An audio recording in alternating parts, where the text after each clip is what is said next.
Welcome to the structure of the ASVAB video.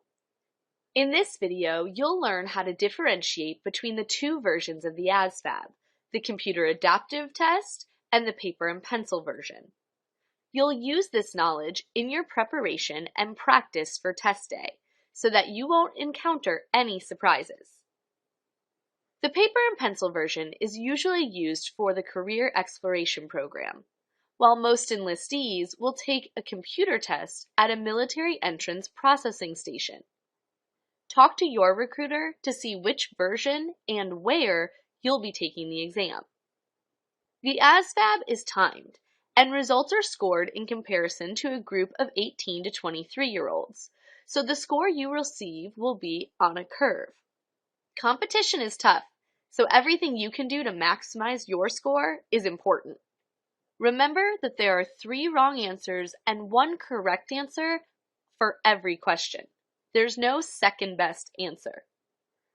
The ASVAB test doesn't directly measure education, but a combination of education, common sense, and experience. Take a quick look at the layout of the test. You don't need to study this chart in detail now, as it's in your book. However, note the 4 highlighted sections: arithmetic reasoning, word knowledge, paragraph comprehension, and mathematics knowledge. These 4 make up your base AFQT score. This score is used to determine your eligibility to enlist. The minimum score requirements vary by branch and how competitive the environment is, so talk to your recruiter to see what your target base score should be. The other subtests on the exam assess your ability to succeed in various occupational categories. These allow you to qualify for advanced training, and they're scored in different combinations, along with some or all of the AFQT subtests. Scan the chart and notice that the number of questions and time limits are different. This is because the CAT has fewer questions, but more time allowed per question, for reasons that we'll cover shortly. The Department of Defense has conducted extensive testing to ensure that the test results from the 2 versions are comparable, so there's no need to worry about the difficulty between the 2. Just determine which one you'll be taking so that you can properly study. If you're taking the computer adaptive version of the exam, it's important that you understand how a CAT works on test day. If you answer a question correctly, the difficulty level of your questions increases. If you answer a question incorrectly, the difficulty level of the questions you'll see decreases. Harder questions correspond to a higher score. The harder the questions you earn, the higher your score. The computer will continue to give you harder or easier questions until you're getting about half the questions right.